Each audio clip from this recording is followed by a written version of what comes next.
Phase 11 is upon us, and this period from December 6th through the 8th will have you waiting on a front. Fall is slowly transitioning into winter, and whitetail movement slows dramatically in the Midwest. Therefore, I will play a major role that contributes to any chance of success. Just keep in mind, if you desire an opportunity at a mature buck, you must strike accordingly, if I choose to send a front your way. This particular period, or this phase, to me is a bit of a head scratcher. You've heard us talk about the October lull, and we actually referred to a short period in November called the November lull.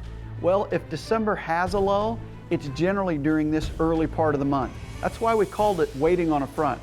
I've seen this period drastically slow.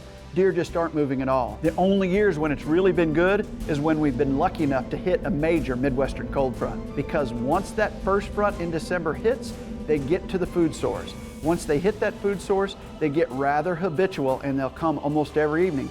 Granted, it's only spanning a few days here, and we're saying that we're waiting on a front. Pretty good chance it's going to spill over into the previous phase, Green Revisited, and the subsequent phase, because it just doesn't happen that quickly. It's about maybe spending a lot of time observing than the amount of time you spend hunting. I've had challenging times through the years seeing deer on their feet. So this is one of those phases where I might try another state. You know, we've given out 13 phases here.